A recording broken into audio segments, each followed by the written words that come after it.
The July jobs report just came out, and the economy lost jobs for the first time this cycle, 23,000 jobs to be exact. But nobody's looking at the number that actually matters. And if you're holding high beta AI names like SanDisk, Micron, Palantir, or Bloom Energy, you've been feeling that something's wrong all week long, and this jobs report does nothing to help that. That feeling is fear of the unknown. But today, we're going to turn over the rock and expose the unknown into the sunlight. I'm going to show you exactly what's buried in this jobs report that almost nobody's connecting to your portfolio. And once you understand exactly what it is, I'm going to give you a real way to protect yourself against it. And it's not just sell everything and panic. It's a way to truly protect yourself. I'm Rob. I'm a former mergers and acquisitions attorney at a top 10 Manhattan law firm, former faculty member at a top 8 business school. I've been trading these markets for 25 years, and I'm not here to get you rich quick, but I'm here to get you rich smart. So let's get into it. Non-farm payrolls fell by 23,000 in July. That means the economy lost 23,000 jobs in July. That's the headline number.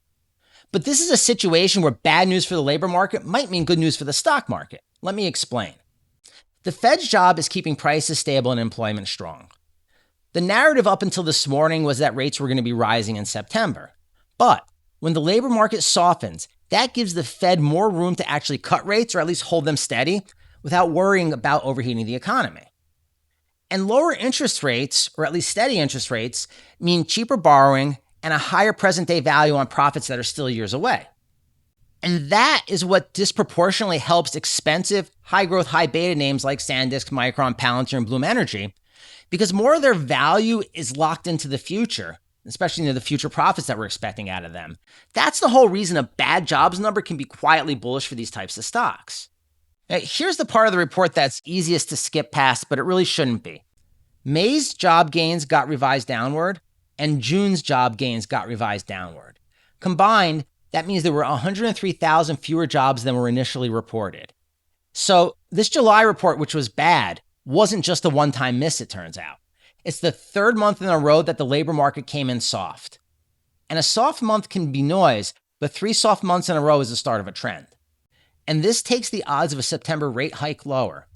And that loops us right back into why this report is quietly bullish for the Microns, SanDisks, Palantirs of the world. But Wall Street missed something buried deep in the same report, and it's the one number that actually worries me. The number of temporary and contract workers laid off jumped by 153,000 in July, all the way up to 921,000. Let me explain why this is so devastating. Companies cut temporary and contract workers before they ever touch the permanent staff. And that's usually the earliest possible crack you see in a labor market. Now, the headline number that everybody's talking about on CNBC right now is the 23,000 jobs lost. But the contract worker and part-time worker job cut number tells you what companies are already bracing for. It's not backward looking. It's starting to look into the future. And the future doesn't look very bright if they're starting to lay off the first to go. Real quick. We're just a small channel. No studio, no team. It's just me and my sons trying to help the little guy make sense of days like this and markets like this.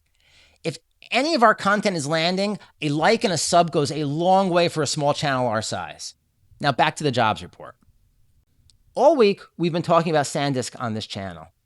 And in the comments, we've had a lot of discussions about margin debt sitting at $1.54 trillion, possible hidden pools of risk out there that we don't even know about, and just a general gut feeling that September and October are going to be rough months for the market.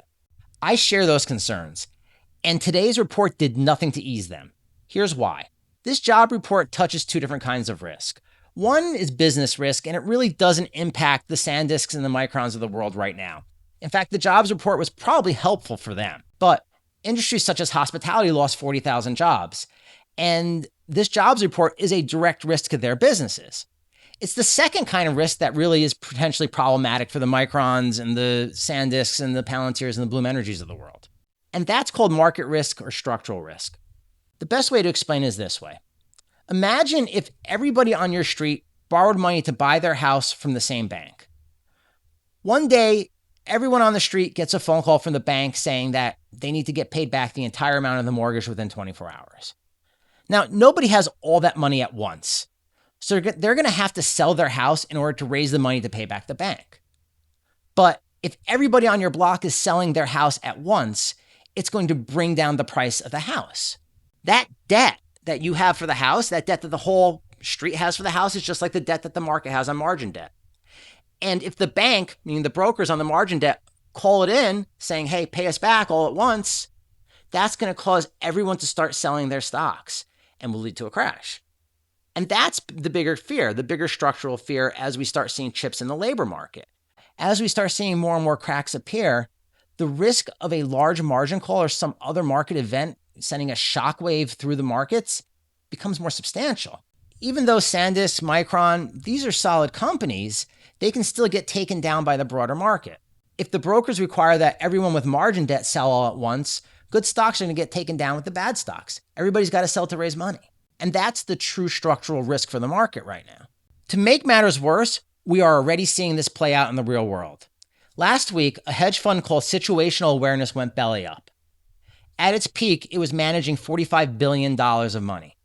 But a lot of that money was on margin. A lot of that money was borrowed.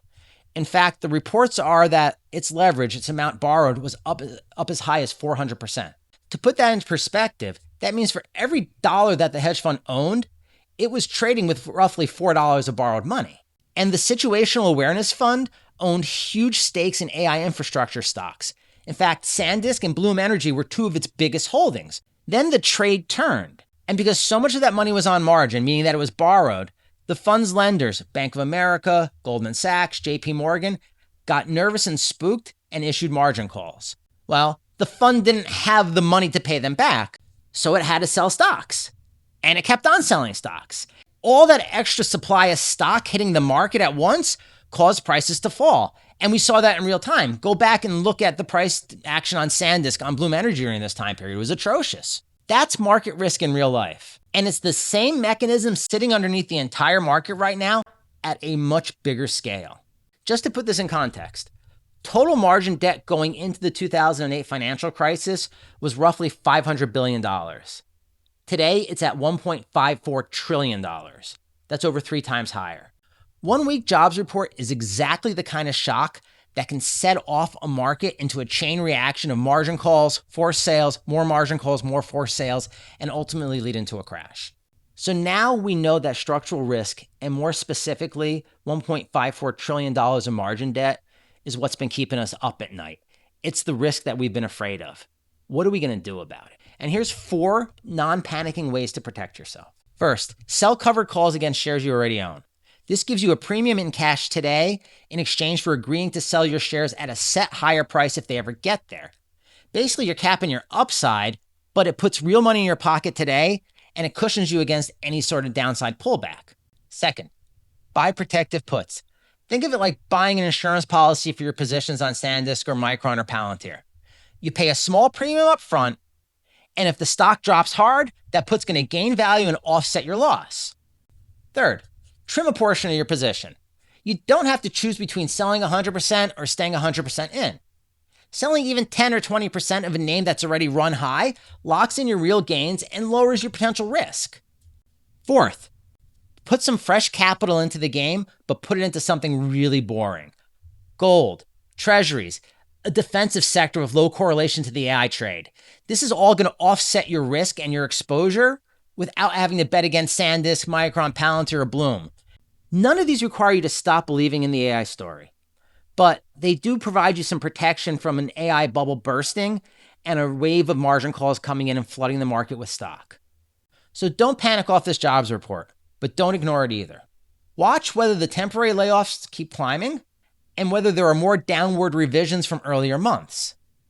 Most importantly, watch that margin debt number. The risk that changed today is systemic, not company specific. If you want to learn more about where Micron and SanDisk stocks are headed, we have a great playlist for you to watch. I'll drop a link in the description. Thank you so much for watching.